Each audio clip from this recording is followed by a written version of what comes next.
Here, you can exercise your rights to freedom every day without leaving your home. We don't just say, we do. It's the Stain City way.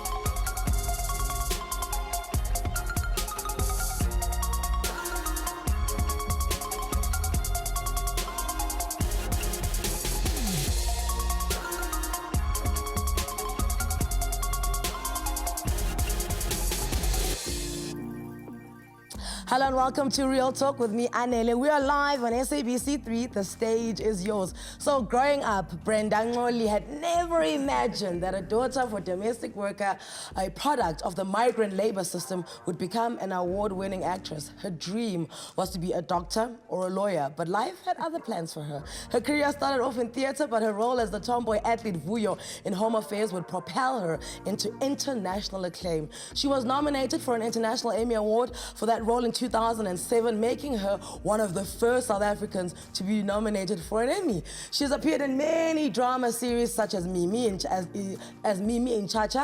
Gladys in Rockville, and Kit Kambule on The Hustle. As if that was not enough, Brenda set out to give herself a new challenge as a presenter, and who can forget that she was one of the many presenters who popped the question, was this your perfect wedding? Ladies and gentlemen, the incomparable, the talented, the hilarious, two-time SAFTA winning actress, Brenda Ngxoli. Finally!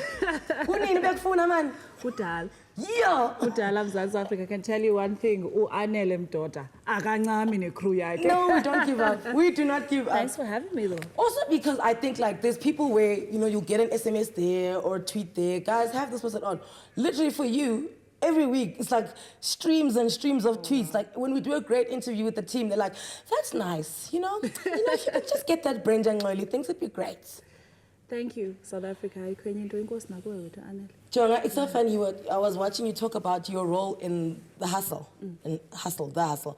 And you mentioned, you know, that in the role, you basically, you know, you kind of encapsulate the likes of Olebo Matosa as well as Brenda Fassie. And I literally had to pause the interview because I was like, I wonder if you know that you are on that level, like in terms of talent and spirit and execution of self, that you are Brenda Fassie and Olebo Matosa. Wow, I would have never thought that, but through the years I've learned to accept Sisi Poland but yeah, thank you, but definitely not. I just see myself as just a simple thespian who just tries to use the tools that I've acquired through the years and still continue to work on to execute the characters and hopefully surrender my body to let my body be the vehicle for those spirits or those characters, for a much more simpler word. Why do you feel that you were a sacrificial lamb? We are research. Sacrificial lamb. Look, I've always thought that it was 92, 93. Yeah. And then it was at a time where everybody was talking about democracy. Yeah. And what democracy was going to be like. But I remember before my mother went to go vote, such joke is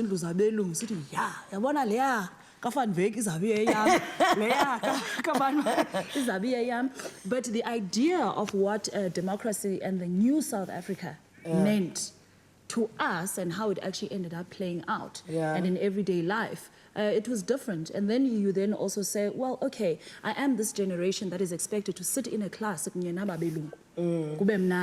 be the Rainbow Nation. So I feel that we were the kids, the guinea pigs of the Rainbow Nation. Okay. And for years after that, you know, we then had to pretend that it was okay. One day, it wasn't okay. And then the very next day, it was fine. So one day, the Tracy's, and I remember the kids who used to send the dogs after me, were horrible sending dogs. And then a few days later, they were like, hi, Brenda. All of a sudden, my mother wasn't Eudocia or that black woman. She became Auntie Eudocia. Do you know what I mean? So, that's why I've always thought I'm a sacrificial lamb. And then on other levels, you then go, okay, why do I do comedy? Why do I do characters that people identify with? What is it about me that then I've been sacrificed so that the nation can laugh Yeah. at a time when actually laughing, we actually have, I don't want to be negative, but I don't want to say We're very little to be laughing about. Yes, we have very little to be laughing at. And even when I'm sitting here, it took me, I was running away from the interview. For years, there was another guy, blessing in London, and I'd make all sorts of excuses. And this time round, I asked myself, and I asked myself, why do I have to go and do this interview? And ikona into ebuhlungu endehleleyo. And I said, okay, Brenda, maybe you are going to be that sacrificial lamb of a thespian and an actor that is going to open their mouths today. Because in fact, when I read that and I watched you say that you're a sacrificial lamb, I didn't anticipate, because every time I have a question that I want to ask, my guest, and then I anticipate the answer in my head, and then see how far away it is when you give it. So I didn't anticipate that you were going to talk about, your mother being a domestic and the fact that you went to school with white people, and I didn't anticipate that. I thought it was about the industry, because I've always felt you were a sacrificial lamb in the industry. The fact that I don't like people say, I did this thing first. I did it first, because anyone can do something. If you're the first one to do it, thank you for keeping the door open. Lovely. Do you know what I'm saying? Thank you. Yeah, but for you, I feel like you did all these things and all these roles, and because we constantly live in a world where you want to do the next thing, you want to do the next thing, you want to do the next thing, I don't think you ever stopped to stand and bask in your talent and see how good you are and what you did to television. I hate, one of the reasons why I stopped doing interviews is because I'd look back on them and I'd go, I sound angry. I didn't hurt. And I always say to whoever's been hurt, whatever motivational talking I do, I say, do not let your past determine it. Don't let ezazi zakho nalatyiwa igalelweyo emanxebeni akho determine who you are going to become. Do not let that man that broke your heart and kicked you when you were pregnant or whatever happened to you steal your thunder and your love and your light. But with all that said and done, I think namhlanje I'm going to try and bring the real Brenda Ngxoli to the real talk with Anele. And when I got nominated for the Emmys. Yes. That's when life changed for me. For better or for worse? Hey, kwavela kwanzima man. Yeah. When niyakwazi uchinja. Yeah. Womzantsi Afrika niyakwazi uchinja. And I remember one of the things, the SABC was wonderful. They organized this amazing trip, I got to meet Ruby D.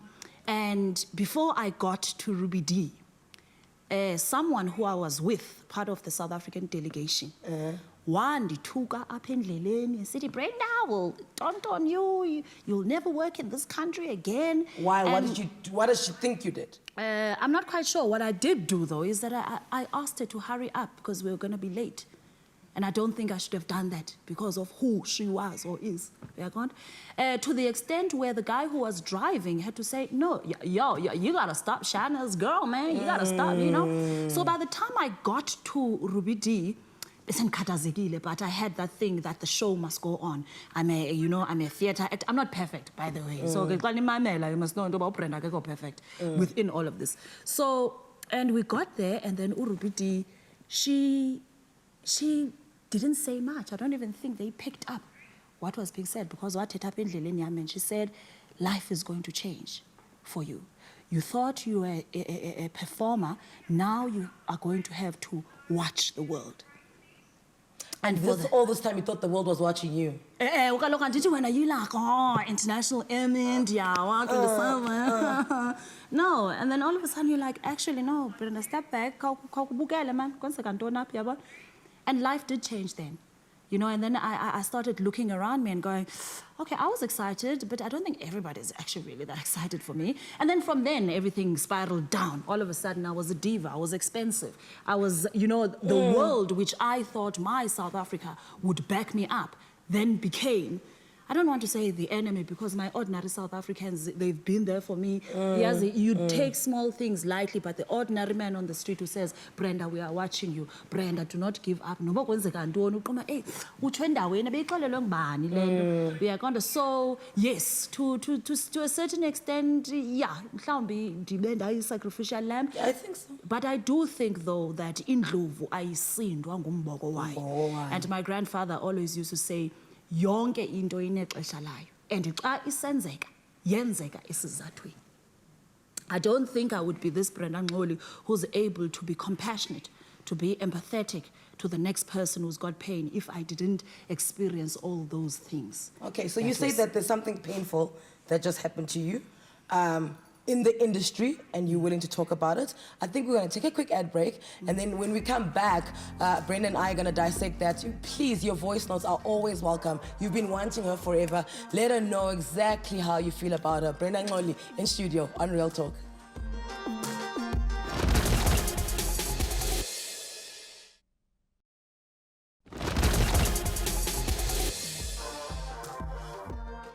From her gripping role as Vuyo on Home Affairs to her hilarious stint as Thandi in City Sesla, having Brenda Ngxoli on your television screen guarantees you feats of laughter. She celebrates 16 years in the television industry with an Emmy nomination under her belt, 7 SAFTA nominations, 2 wins, but this is where it all began.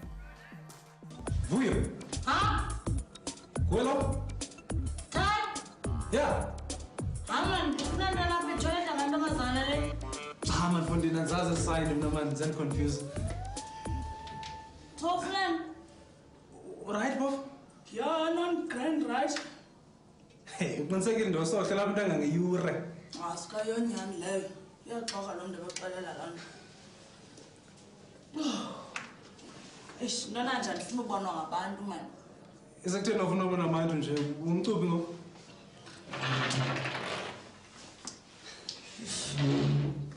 Man, it's just like autograph. I mean, kaloku mfondini ubonwe zizigidi zabantu uwina imedali yakho TV usistar hayi andifuni uba sistar ndifuna nje uba nguvuyokazi ngxaki qha uyicelebrity kwezemidlalo isizwe sonke besisemva kwakho uthanda ungathandi uyi-role model ngoku jonga mani Vuyo izaba nzima ekuqaleni we kodwa uzawuthi uqhela yenza kuncedisa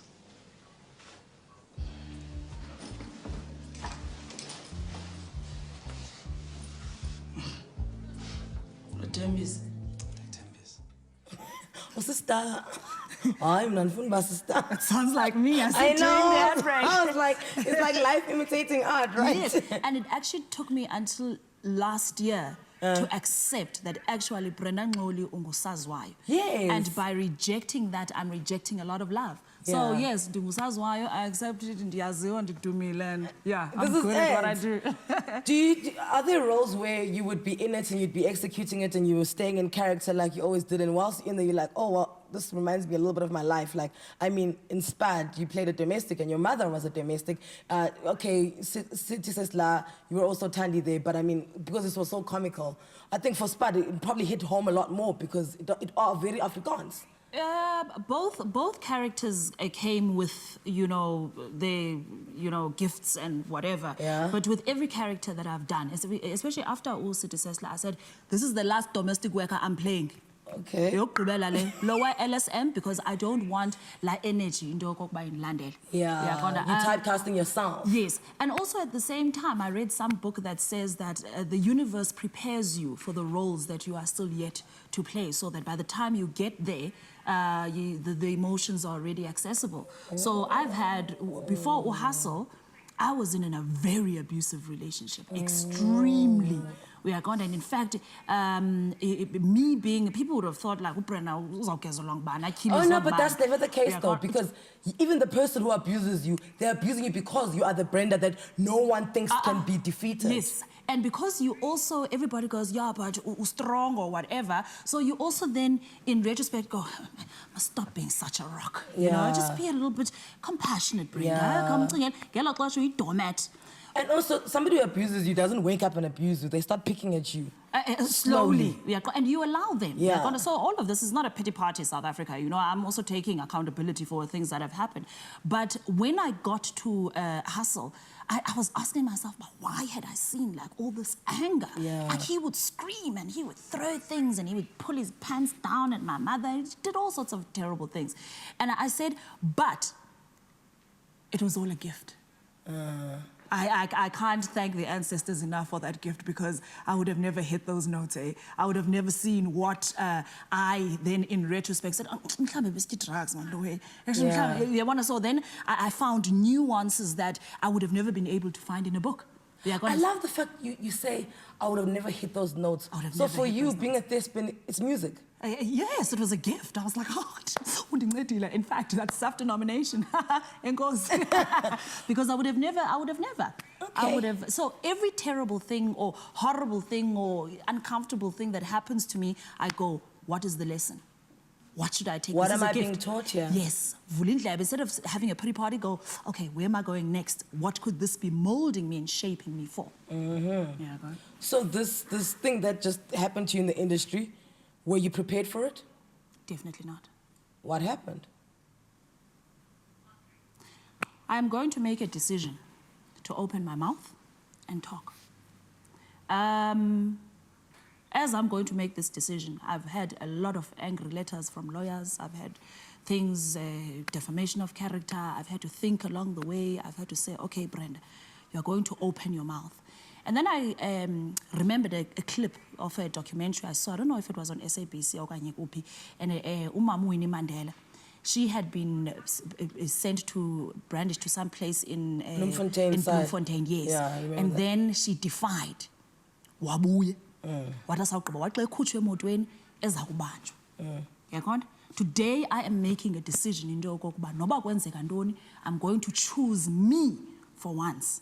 Against the fear of defamation of character, I'm choosing to love me, because ebusuku when dilala ndedwa, and akukho letters amagqwetha namagqwetha ahlele cangwam when I then need to process and deal with the things that happen to me.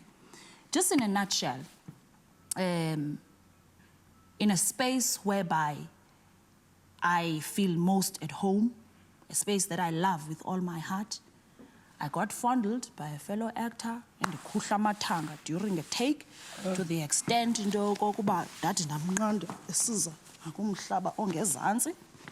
when we were doing another take, this particular actor said, when I look at your feet, he gets horny. And the funny thing is that I laughed. I laughed. Because that's your coping mechanism. Yeah, nobody knows how to react to things, but I laughed and I giggled and I walked out and I said, because I need this take. Secondly, I had another fellow actress this time grab my boob and repeatedly lament that because she is a female, it's okay. It's okay according to Wikipedia. There's no Wikipedia now. There's Brenda Ngxoli. With that feeling, that sensation, I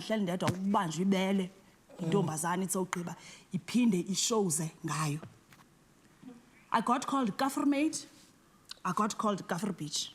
By who? A fellow actor. What production? A third one, Gengoku. No, I'm not here for defaming anybody, because it's with lawyers and whatever. And I'm not doing this because I want to... Oh, so you've pressed charges? No, I haven't pressed charges. Production. Okay. I was told that it will not be dealt. In fact, it was not dealt with until I came back to Johannesburg and had it with a lawyer. But before then, this person who's calling you Kafir Page, are they white? Yes. Okay. Yes. Okay, carry on. So all of those things happened. But upon the Hleli Khona ngoku is that now I've got to be on the back foot and say, oh, I can't open my mouth because defamation of character. Oh, what if I get arrested? What if this? But at the end of the day, how many other thespians are out there who have dealt with worse? If I feel like this, how much more to the other person who would have probably been raped?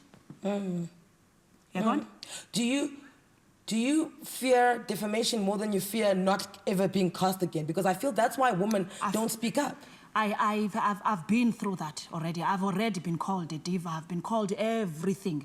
You know, I've been, and through all these years, I've left shows without an explanation. I have been thrown in the papers, not come back to shows, and then go to a brand. I was a diva, and I had always said to my mother, but it's still me who gets left.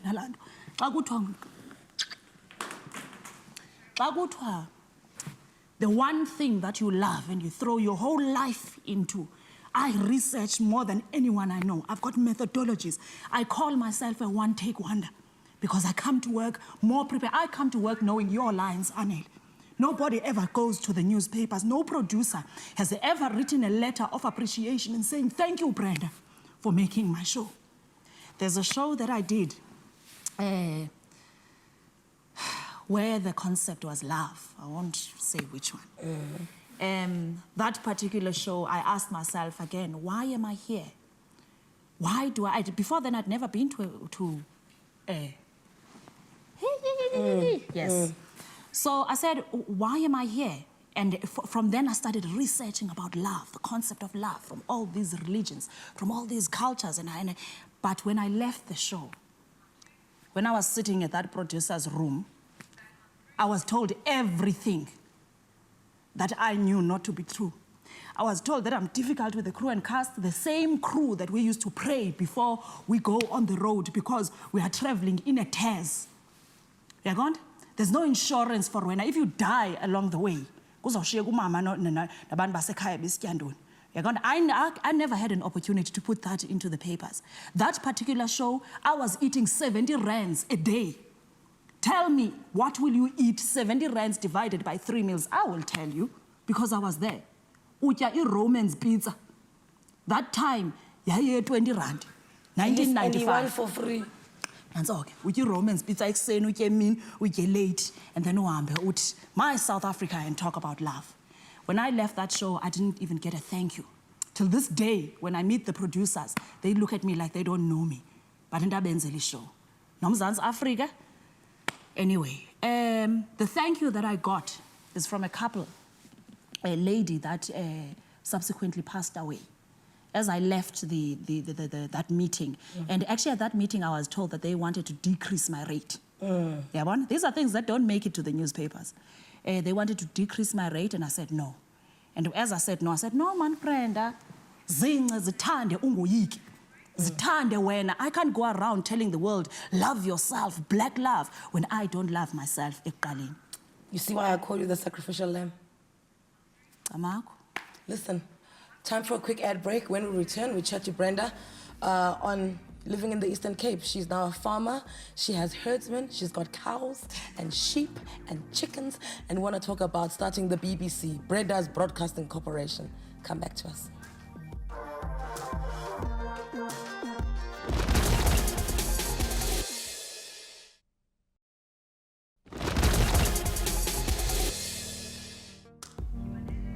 Brenda Ngxoli is not one to mince her words. When she's not happy about something, she will sure do something about it. She surprised many of us, her fans and industry, when she announced that she was choosing the rural life over city life. Disillusioned by the promises of the entertainment industry, she set on her childhood dream of establishing Brenda's Broadcasting Corporation with her YouTube page, SA Rocks. Here is a snippet.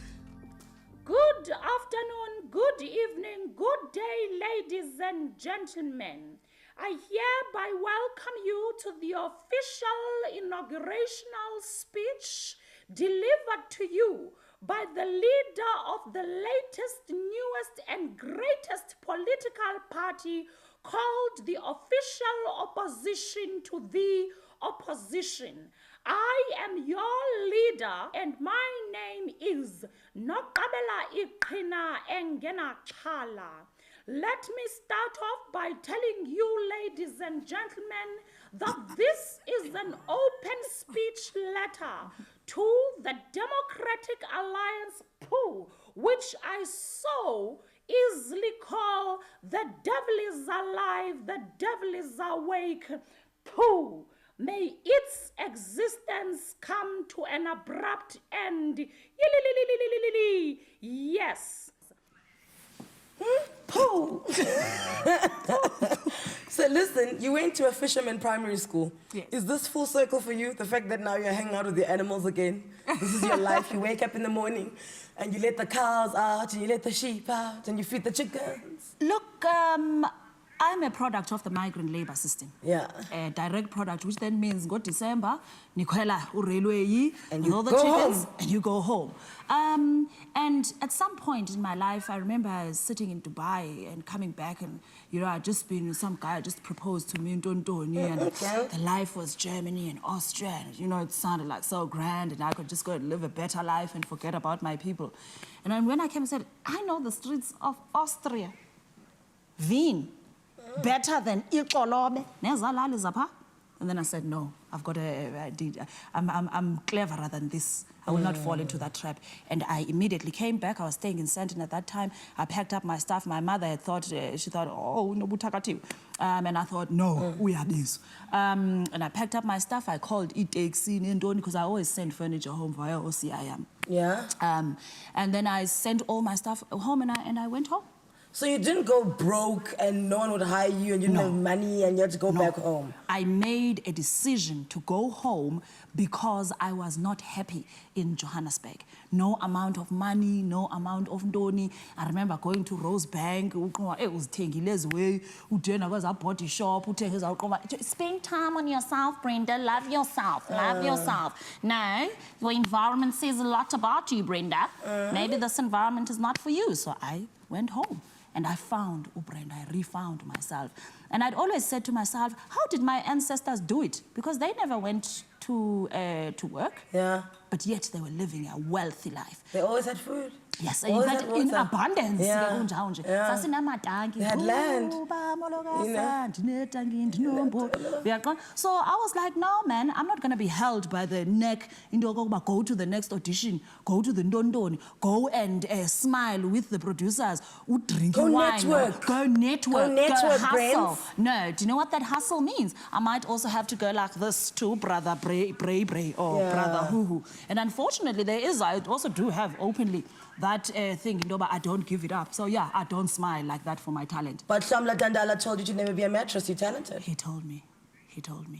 Wathi uhlomla, you've got a choice, Brenda, to be that talented girl who then ends up kusithwa usuka kum. No. What asa uqaba wathi, don't die poor. Ungenayo no rondawo kukwini. And that is one of the things I said, no, Brenda. I'm going home. So how quickly do you find yourself when you go home? Is it the first night there? Is it a few months down the road? Is it when you can see your cows and you can see the land? I find myself the minute I say I'm going home. Really? In fact, I feel like when I get to Johannesburg, I go, oh my gosh, I wish I could take all these black people who are living in the townships in Alex and wherever. Go home. You've got land. You've got space. It's all there. There's soil. There's cow dung. Make bricks. Don't let them fool you into the fact that cement bricks will give you a better life. They'll probably hurt your bones. And the mud bricks are the ones that are good for you. The thatch roof is good for you. You know what I mean? The way that we're not dumb. X squared plus otherwise we see Pythagoras circle Pythagoras circle to the rondavel. Yeah. And our rondavels are facing east. So don't tell me you're going to bring me civilization. I am civilization. Yeah, so yeah, I went back and full time. So how does it work when you are working? When you are, because you said something so beautiful and profound. You said, I act for a living. There was no ways I was going to act in my real life as well. Yes, okay. I get paid to lie. Yes. I always say that. Yeah. I get paid to lie and I refuse to. So how does it work? Do you? Yes, no, look, you want me? You call me like everybody else. Hey, Brenda, we've got so much money. Okay, we've got this. Where can we meet each other halfway? You treat me like I've got a brain. You don't say, no, Brenda, I've got 1,000 rand, take it or leave it because you are hungry. There. They're gonna, because that's also the, you see, producers there too. There's a new movement of producers that then has also started being abusive. I do know that Phil Mbela speaks a lot about it.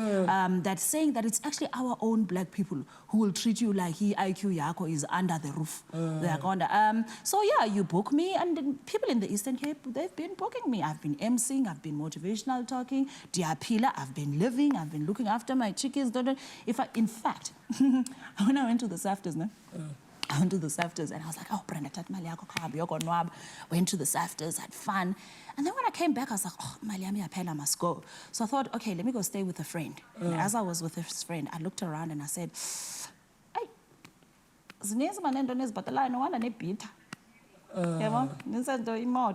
rent, in fact, you've been working all your life and you actually have nothing. Because even your car is a depreciating asset that can get taken. Your house, if you don't pay for it, it can get taken. La rondao, upekai. It's mine.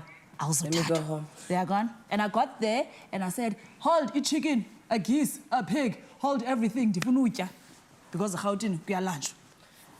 I could talk to you forever, but we must let you go. Yes. I know you'll come back when you're nominated for your Oscar, and you're on the way there. You're in transit from the Eastern Cape. Probably for this role that I just got traumatized by. And one thing I'd like to say is that I'd like to plead with South Africa and the people who know, the stakeholders who know what I've been through.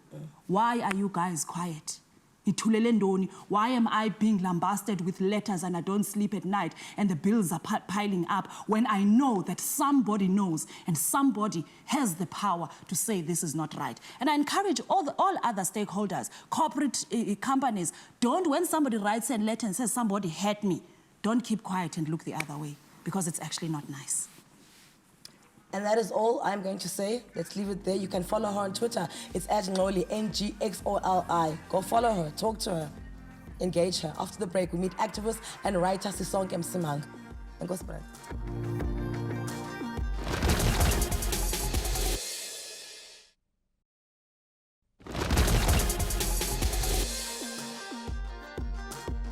So we've heard the stories of our struggle heroes and their lives in exile, but seldom do we hear about the stories of the children of exile, often referred to as citizens of nowhere. We have Sisonke Msimang to thank for filling us in on that. Her beautifully written debut memoir, Always Another Country, which chronicles her life in exile and how that has shaped who she is today. Amongst her achievements, she is the Ruth First, Yale and Aspen New Voices Fellow. She's one of the most significant gifted voices in South Africa, with her works published in the New York Times, The Guardian, Newsweek, Al Jazeera, and a range of international publications. Sisonke has told stories at the Moth and done a TED Talk on storytelling. She is responsible for the oral storytelling program at the Center for Stories. Here is one of her TED Talks. I'm, going like this, slowly paddling, and all of a sudden, I am on the floor. I'm on the ground, and I look up, and there's this kid pedaling away in the getaway vehicle, which is my bike. And he's about 11 or 12 years old, and I'm on the floor, and I'm crying because I saved a lot of money for that bike. And I'm crying, and I stand up, and I start screaming. Instinct steps in, and I start screaming, mwizi, mwizi, which means thief in Swahili. And out of the woodworks, all of these people, come out, and they start to give chase. This is Africa, so mob justice, like in action, right? And I round the corner, and they've captured him, they've caught him. The suspect has been apprehended, and they make him give me my bike back, and they also make him apologize. Again, typical African justice, right? And so they make him say sorry, and so we stand there facing each other, and he looks at me, and he says sorry, but he looks at me with this unbridled fury. He is very, very angry. And it is the first time that I have been confronted with someone who doesn't like me simply because of what I represent. Okay, so in your book, you touch a lot on privilege. And do you know what I love the most is the fact that, we as Black people are always going on about white people and their privilege. You don't realize your privilege, your privilege, your privilege. And in the book, for the first time, you're pointing at us Black people as well. It's like, Absolutely. You too suffer from it. Please unpack that. So what I wanted to do was have a conversation that was a little bit more honest about privilege in all of its varied complexity in this country. And I wanted to do that for two reasons. One is because we are one of the most unequal societies in the world. So if there were no white people in South Africa today, we would still have a deeply divided, unequal society. Yeah. So that's a problem, and that is the problem of our society that hasn't changed since the end of apartheid. So that was the one reason. The other one was, I can't be telling white people to be honest about their privilege if I am not honest about my own class privilege. So it's important to me when I get frustrated with conversations about race in South Africa, with white people's often inability to be honest with themselves about what they gained in that project. If I expect that of them, then you must do it yourself. I have to do it myself. So, okay, so you have these conversations with yourself, and what's the one thing that stands out in your mind about yourself when you exercised your better Black privilege? Do we call it that? Yeah, I mean, so in the book I talk about being a black madam. You know, I talk about this moment in my life where I relied, as many of us do, black and white South Africans, women especially, although it's not women's job to raise children. So, so when people say, oh, you know, black women rely on domestic labor just as much as white women, I'm like, no, black families and white families rely on domestic labor, because all of us are raising. Don't say women as if it's our job, like, as if we're the ones, the only ones, and that's where I belong. Exactly. So, but all of us rely on that, and so I write about what it meant for me to become a mother who suddenly needed to have someone working in the house who took care of the kids, and that intimate relationship of trust and the power that I suddenly realized that I had to be able to hire and fire. The sense that you have that somebody loves your kids, they're taking care of your kids, but actually, do they love your kids? You're paying them that. So just navigating that respect of, you know, calling somebody auntie, but then you can't really fire your real auntie in real life. Yeah. Nor can you order her around. You can't. So what are you saying? The whole auntie thing is just to make yourself feel better about the fact that she's here fulfilling this role. Yeah, and so what I want to do is more than point out the problem and the power imbalance, because I think we live with it, we know it. But what I want to point to is that once you do that analysis, then it forces you to take some actions. Is there medical aid? So if I have a contractual relationship with someone, and I want to respect them as someone who does work that I value, that is important for you know, for the society we're building, but for me as an employer, then there has to be medical aid. We have to look at, does this person, when they leave to move on to the next employment, do they know how to drive a car? Yeah. Are you making her better for the next job? Exactly. Like your job will send you to a course, and your job will pay for you to study. What are you doing for the lady raising your children? Not because I am a good person, because it's a nice thing to do so that I can feel better about myself and appease my guilt, but because structurally and contractually, that is what we are obligated to do. So that's why I like to talk about privilege, because it's about my own privilege, because it's a platform to talk about a wider conversation. And that's why I did a memoir, because you have to be able to tell people, I have some skin in the game. Yeah, yeah. It's like, this is what happened to me. This is what I feel about it. This is why I say this. And I'm not just pointing at you. Yeah. Because I think often the conversation about race in South Africa, about change, about equality, all of that is we've fallen into this call-out culture. Yeah. Right? So it's a conversation that only ever does this and never does this. So I wanted to be able to both do this, but to establish my credibility to do that, I have to be able to start there. The one time you go like this in the book is when you're talking about, you know, what your accent affords you, like why you can get certain jobs, why you can get ahead because you sound a certain way. Yeah, please. Absolutely. So, I mean, the irony of coming home. So I grew up in exile, and I mean, given the fact, and I'll say this as an aside. So, given the fact that at the moment we also have the most incredible book that Ridi did about Kwezi. And Kwezi's story of exile is a very different story of exile from mine. So part of what I think is exciting about this moment is that we are beginning to unpack this idea people have that exile was one thing. It was many things. And I definitely came from the posh end of town of exile for lots of reasons that we can, you know, talk about. But essentially, certainly my experience of exile was a very sort of, you know, a privileged one. So I come back to South Africa after university, a 4-year degree in the United States of America. So already I'm in a very privileged position compared to the vast majority, not just of South Africans, but actually, to be honest, Africans, the entire continent. Yeah. So, and I'm also a person who's very young, and I don't have any work experience.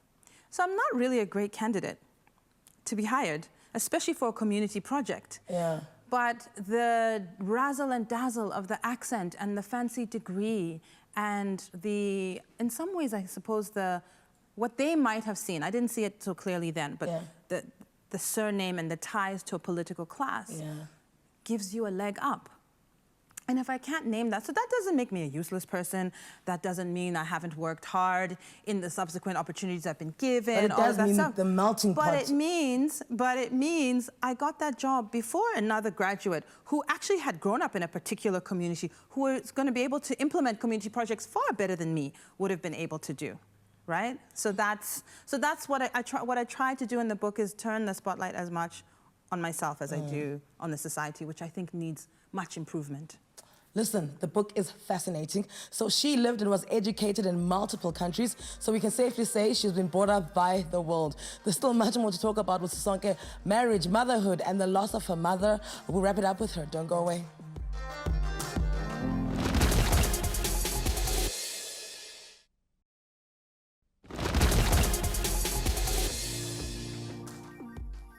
Welcome back. We're in conversation with respected writer Sisonke Msimang about her latest book, which is a story of her life growing up in Zambia, Kenya, followed by a stint in Canada, studying in the US, and finally returning to South Africa. So, are you reluctant to accept when people say you're an intellect? Yeah. You can hear from the Yes. Yeah. Yeah, because it feels like it puts thinking in a particular box that only certain people can do. And, you know, just listening to the interview before with, you know, Sis Brenda, I mean, talk about an intellect.